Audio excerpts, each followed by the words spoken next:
Voilà, shalom bien-aimés dans le Seigneur. Donc, nous voudrons vous saluer dans le précieux nom de Jésus. Nous allons donc commencer notre enseignement d'aujourd'hui. Que le Seigneur vous bénisse, qu'il bénisse la maison de tout un chacun, et qu'il vous accorde sa faveur, sa bonté, et que la main du Tout-Puissant soit sur vous, vos familles, vos maisons, tout ce que vous entreprenez, que cela soit béni de la part du Seigneur. Aujourd'hui, nous allons donc devoir commencer la 6e partie de notre intervention sur le ministère. Et aujourd'hui, nous allons donc définir quel est l'âge pour que quelqu'un commence le ministère. C'est comme je vous avais dit la fois passée, ou les fois précédentes, qu'il est possible que beaucoup de choses que je dirai tout au long de cet enseignement ne puissent pas vous arranger. Il est possible que ça vous énerve, possible que ça vous mette en colère. Mais c'est comme j'ai toujours dit, la Bible dit que nous n'avons pas d'armes contre la vérité. Nous l'avons juste pour la vérité. Je voudrais donc prendre le livre des Nombres, chapitre 3. Nombre chapitre 3. Nous allons prendre le premier verset. Nous sommes en train d'enseigner, donc je serai beaucoup plus dans la connaissance aujourd'hui. De moins en moins dans la révélation, à moins que cela exige que nous puissions monter dans la révélation. Mais je voudrais rester beaucoup plus dans la connaissance. Je suis dans les livres de Nombre chapitre 3. Le premier verset, la Bible dit, voici la postérité d'Aaron et de Moïse. Donc Aaron et Moïse, ensemble, ils avaient une postérité. Au temps où l'Éternel parla à Moïse sur la montagne de Sinaï. Vous allez vous rendre compte que lorsque l'Éternel parle à Moïse sur la montagne de Sinaï, c'est en ce moment-là que l'Éternel parle de la postérité d'Aaron et de Moïse. Il dit, voici les noms des fils d'Aaron. Nadab, le premier-né, Abihu, Éléazar et Itamar. Ce sont là les noms des fils d'Aaron qui reçurent l'onction comme sacrificateurs et qui furent consacrés pour l'exercice du sacerdoce. Donc, nous avons 4 fils d'Aaron qui ont été consacrés, mis à part, pour servir au sacerdoce. Il faut retenir ces choses. Nous pouvons continuer, si vous voulez, le verset 5.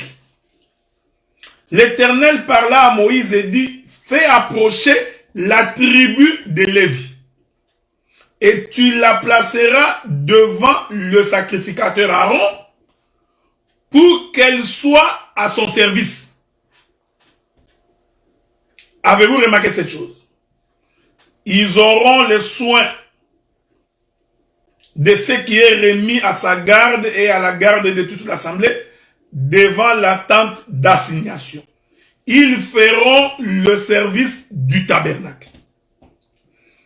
La Bible dit que lorsque l'Éternel s'est choisi Aaron comme étant le souverain sacrificateur, Aaron a été choisi, lui et ses 4 fils. Donc en réalité, le nombre des sacrificateurs ici dans les livres des nombres, en réalité c'était 5. Nous avions donc Aaron, pour que vous puissiez bien nous saisir. Après Aaron, nous avons Nadab, nous avons Abihu, Éléazar et Tamar, qui constituent les 5 sacrificateurs assignés pour les services du tabernacle. Il faudrait, c'est comme nous avons toujours dit, quand nous expliquons les Écritures, il y a toujours la pensée de l'Écriture qu'il faudrait rechercher. Donc, le Seigneur a pris 5 personnes à qui il a confié le travail du tabernacle. Mais le verset 5 nous dit que l'Éternel va donc demander à Moïse de faire approcher la tribu de Lévi, pour que cette tribu de Lévi soit au service d'Aaron. Donc, tous les Lévites qui devaient être au service dans les tabernacles devraient donc être au service d'Aaron. Est-ce que vous comprenez ce que nous disons? Oh, vous comprenez que le 5, donc Aaron et ses 4 fils qui constituent le 5, veut tout simplement nous expliquer la pensée du ministère. Je répète ces choses pour que vous compreniez très très bien. Le 5 ici au service représente le ministère. C'est le chiffre 5 qui représente le ministère. Mais pour que la chose soit bien comprise de votre part, nous allons donc lire avec votre permission les livres de Éphésiens. Éphésiens chapitre 4. Nous lisons à partir du verset 8. C'est pourquoi il est dit, étant monté en haut, il a amené des captifs et il a fait des dons aux hommes. Or, que signifie il est monté, sinon qu'il est aussi descendu dans les régions inférieures de la terre. Celui qui est descendu, c'est le même qui est monté au-dessus de tous les cieux, afin de remplir toutes choses. Il a donné les uns comme apôtres, les autres comme prophètes, les autres comme évangélistes, les autres comme pasteurs et docteurs. Si vous continuez le verset 12, il est dit, pour le perfectionnement des saints, en vue de l'œuvre du ministère et de l'édification du corps de Christ. Donc le ministère est donné, pour édifier, pour le perfectionnement de saints. Voilà pourquoi j'ai toujours dit et j'ai toujours insisté que le ministère a pour mission de perfectionner les saints. Donc un ministre n'a pas mission de nous enseigner les choses de la terre. Il n'a pas mission de nous donner le goût des choses du monde. Il n'a pas mission de plonger nos regards vers les choses terrestres. Mais le ministère est donné pour le perfectionnement des saints. Et j'ai toujours dit que le perfectionnement, c'est tout un processus. Le perfectionnement, c'est une marche. C'est-à-dire qu'au fur et à mesure que nous nous approchons du royaume, nous devons devenir parfaits. C'est ça la raison du ministère. L'Écriture dit, et de l'édification du corps de Christ. Donc, le ministère a pour mission d'édifier. Or, édifier ici veut dire construire. Je l'ai dit et je le répète. Édifier veut dire construire, c'est-à-dire bâtir un édifice. Donc le ministère a pour mission de construire les corps de Christ. Mon bien-aimé Paul, dans les livres des Éphésiens chapitre 2. Éphésiens chapitre 2, Paul dit ceci. Je vais lire pour votre lanterne. Prenons Éphésiens chapitre 2. Très vite, on va lire. Ainsi donc, verset 19.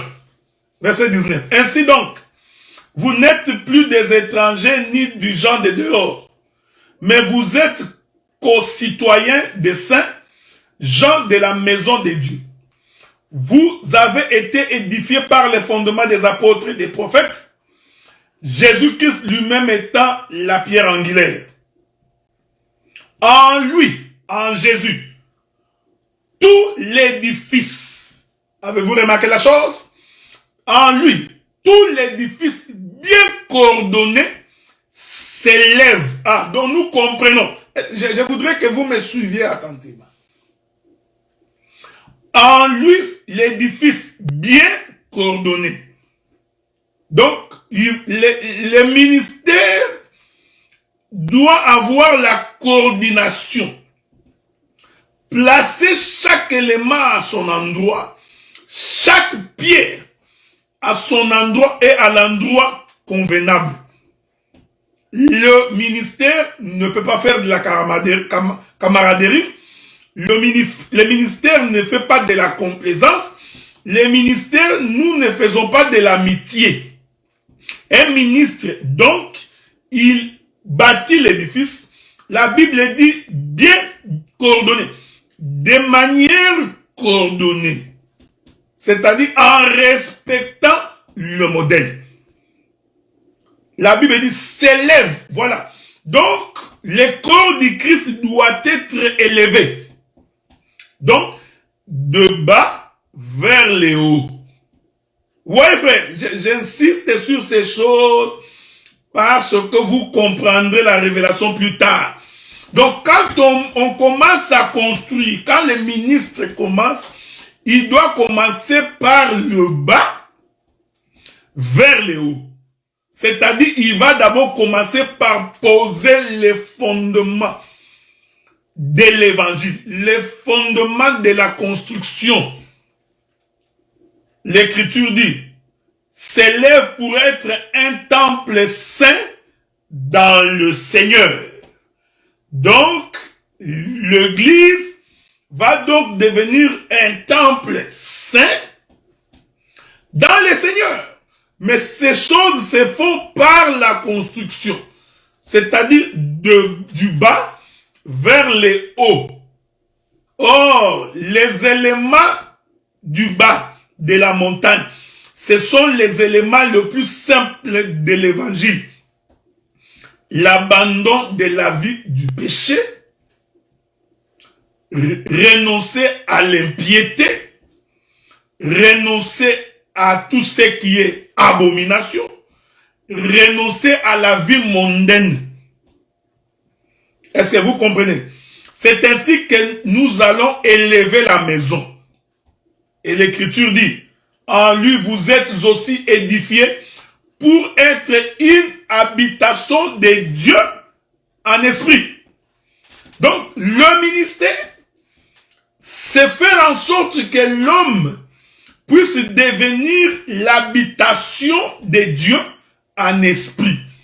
Éphésiens chapitre 4 nous fait comprendre que celui qui fait ce travail, c'est le pasteur, l'apôtre, les prophètes, les docteurs et l'évangéliste, qui constituent les éléments qui entrent en coalition pour que la maison soit édifiée, pour que la maison soit construite.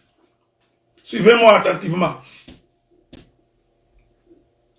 Je répète ça. C'est pourquoi, quand le Seigneur s'est choisi Aaron, il fait en sorte que Aaron soit entouré de ses 4 fils pour qu'ensemble ils puissent former le chiffre 5 qui en réalité est le chiffre du ministère. Remarquez, la Bible dit, la loi se trouve dans la bouche du sacrificateur. Je ne sais pas si je peux vous trouver cette écriture-là, avec votre permission.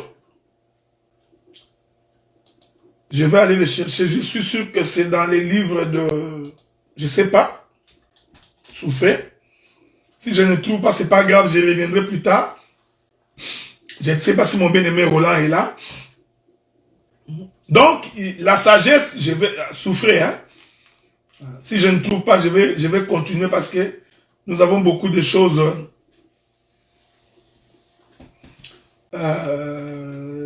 à expliquer là-dessus. Ok? Bon, souffrez. Je suis en train de chercher une écriture. Si je ne trouve pas, je reviendrai plus tard. Donc, où l'écriture dit que la loi se trouve dans la bouche du sacrificateur. C'est-à-dire que si quelqu'un veut écouter Dieu, il faut qu'il écoute de la bouche du sacrificateur. Donc, le sacrificateur a pour mission de communiquer au peuple la pensée de Dieu. Or, les sacrificateurs étaient composés d'Aaron et de ses 4 fils, qui formaient le chiffre 5. Je voudrais vraiment vous trouver cette écriture-là pour que nous puissions bien marcher, mais ce n'est pas grave. Donc, c'est lui qui écoute le sacrificateur. C'est pourquoi quand vous lisez votre Bible, j'ai bien aimé Roland, que Dieu te bénisse. Malachie chapitre 2, verset 7. Prenons cette écriture. Malachie chapitre 2, verset 7. Nous lisons. Car les lèvres du sacrificateur doivent garder la science, et c'est à sa bouche qu'on demande la loi, parce qu'il est un envoyé de l'Éternel des armées. Donc si quelqu'un veut écouter Dieu, il veut comprendre Dieu, il faut qu'il écoute les sacrificateurs parler. C'est pourquoi nous balayons toute cette conception des gens qui disent que je peux rester à la maison, mon cœur, c'est ça le temple de Dieu, je peux rester à la maison, écouter des chansons, prier, Dieu m'écoute. Le problème, ce n'est pas les lieux du rassemblement, mais c'est le cœur de l'homme. Cette conception vient du diable. Cette conception vient du démon. Parce qu'en réalité, celui qui n'écoute pas le sacrificateur ne peut pas être sanctifié. Celui qui n'écoute pas les sacrificateurs ne peut pas devenir parfait. Souffrez. Souffrez. Celui qui n'écoute pas le sacrificateur ne peut pas connaître la volonté de Dieu. Donc pour connaître la volonté de Dieu, il faut écouter le sacrificateur. C'est pourquoi la Bible dit que quiconque éloigne la loi de Dieu de sa bouche, même sa prière devient une abomination. Avez-vous remarqué cette chose? Donc, le premier sacrificateur que Dieu choisit, c'est Aaron et ses fils. Or, Aaron et ses fils représentent le ministère. Selon Éphésiens, le 5 représente Jésus lui-même. Parce que Éphésiens nous dit, le même qui est descendu, c'est le même qui est monté. Donc, c'est la même personne qui fait les uns comme, et comme. Est-ce que vous comprenez? Donc, le vrai docteur, c'est celui qui était descendu et qui est remonté. Le vrai pasteur, c'est celui qui était descendu et monté. Le vrai docteur, c'est celui qui était descendu et monté. Le vrai évangéliste, vous comprenez? Le vrai apôtre. Donc, nous tous là, nous ne sommes pas les vrais. Nous sommes les faux. Nous sommes les comme. Voilà pourquoi personne ne peut s'attribuer cette dignité de prendre la place de Christ. Personne. Personne ne peut s'attribuer cette dignité d'avoir la connaissance de toute la parole. Non, il n'y a que Jésus seul qui a la connaissance de toute la parole. Nous tous, on est des comme. Avez-vous remarqué? Je vais vous donner quelques écritures. Voilà pourquoi le ministère en réalité construit un corps. Il est en train de faire un édifice. Il est en train de construire une maison. Parce que Paul dit, pour que vous deveniez l'habitation de Dieu. Or, si vous devenez une habitation de Dieu, c'est que vous êtes devenu une maison. Est-ce que vous comprenez? Donc, ainsi nous comprenons maintenant la création d'Adam. Donc, quand Dieu crée Adam, Dieu sait qu'il recherchait. Il voulait se faire une maison dans laquelle lui-même Dieu va venir habiter. Donc, Adam, c'est le corps de Dieu. En d'autres termes, Adam, c'est l'église. Adam, c'est la femme. Est-ce que vous comprenez? Mais dans ces corps-là, d'Adam, le Seigneur vient habiter. Donc nous comprenons que quand la Bible dit que Dieu a rassemblé la poussière de la terre, en réalité, c'était l'œuvre ministérielle. Voilà pourquoi nous disons, sans embâche, sans risque d'être contredit, que la main de l'Éternel à 5 doigts, c'est le ministère. Ici, quand nous disons que la main de l'Éternel a 5 doigts, il ne faut pas aller compter les doigts comme si tu comptais les doigts d'un homme. Non. La main de l'Éternel, c'est le ministère. Vous comprenez? Donc, la main de l'Éternel, c'est tout un travail. Donc, c'est ce qui forme l'homme. C'est pourquoi, ces jours-là, on n'attrapa une femme en flagrance délit d'adultère. On amena cette femme au devant de Jésus. Et ces hommes ont déclaré, nous avions attrapé cette femme en flagrance délit d'adultère. Et Moïse nous a dit, lorsque nous attrapons de telles personnes, nous devons les lapider. Heureusement pour cet homme, il avait fui. On ne l'avait pas attrapé. Mais on n'attrapa la femme. C'est toute une dispensation. On amena la femme vers Jésus. Jésus pose la question. Qui d'entre vous n'a jamais commis un seul péché? Qu'il commence par jeter la première pierre. La Bible dit que les gens se sont regardés, se reprochant dans leur propre conscience. Voilà pourquoi j'ai toujours dit, avant de porter une accusation sur ton frère, commence par t'examiner toi-même. Le ministre ne peut pas porter des accusations. Le ministre a la compassion pour aider. Est-ce que vous comprenez?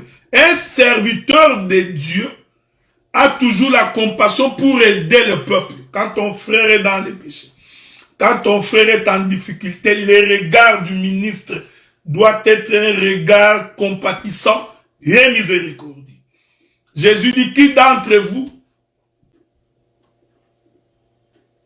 n'a jamais commis un seul péché, commence par jeter la première pierre.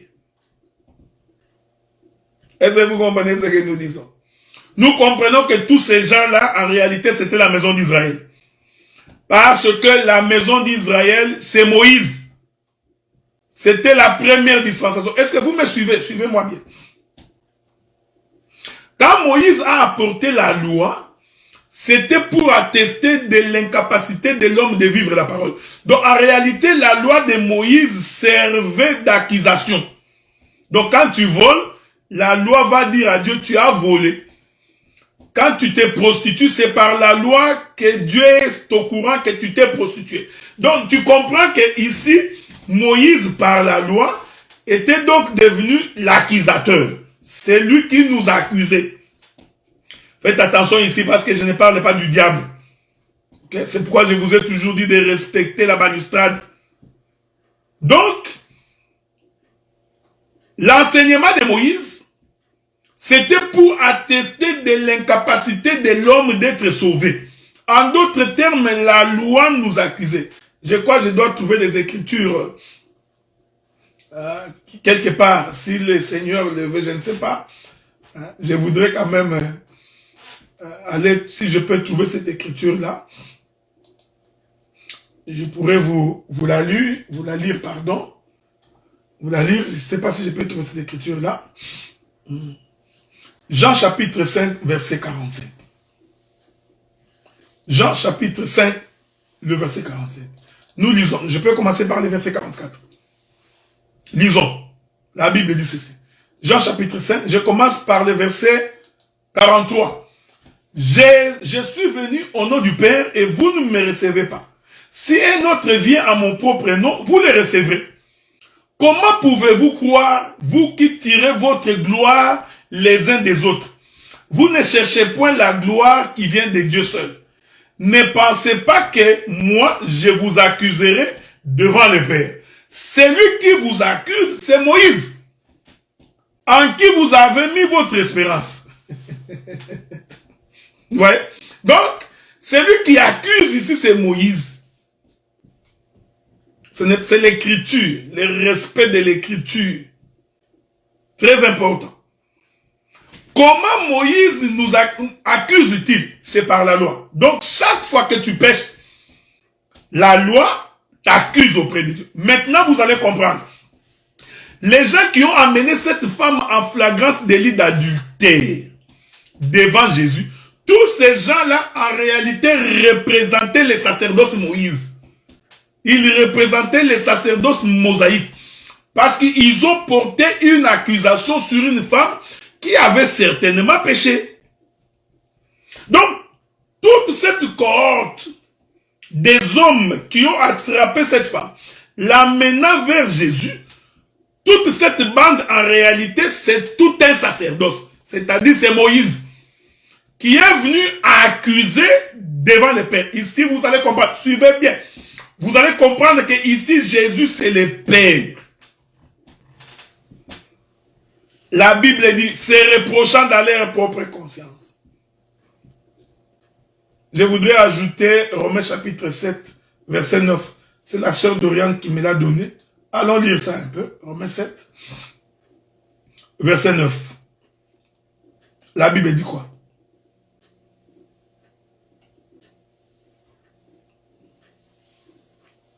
Que dirons-nous donc? Je lis le verset 7. Que dirons-nous donc? La loi est-elle péché? Loin de là. Mais je n'ai connu le péché que par la loi. Car je n'aurais pas connu la convoitise si la loi n'eût dit, tu ne convoiteras pas. Donc vous comprenez? Donc Moïse, en apportant la loi, en réalité, il voulait accuser le peuple. Voilà pourquoi l'enseignement de Moïse ne peut pas sauver. L'enseignement de Moïse ne fait que condamner. Est-ce que vous comprenez? Donc, l'enseignement de Moïse ne donne pas la voie du salut. Elle n'apporte que la condamnation. La Bible dit, ils se retirèrent. Lorsqu'ils se sont reprochés dans leur propre conscience, ils se retirèrent en ordre décroissant. J'aime la Bible. La Bible dit qu'ils se sont retirés en ordre décroissant. C'est-à-dire, en commençant par le plus grand. C'est le plus grand qui a commencé par se retirer. Donc, celui qui pensait que c'est lui, c'est moi qui maîtrise la doctrine. Je sers Dieu avec sévérité, avec honnêteté. Je ne suis pas comme eux, moi que vous voyez. Moi, la Bible dit que c'est celui-là qui a commencé par partir. Il avait sa pierre entre ses mains. Se reprochant dans leur propre conscience. Il commençait par se retirer en ordre décroissant. La Bible dit, par le plus grand. C'est-à-dire que les souverains sacrificateurs d'abord lui-même. C'est un langage que j'ai dit. Le pharisien le plus considéré. Le scribe le plus considéré lui-même a déposé sa pierre. Parce qu'il a compris que personne ne peut se justifier. Il a fui.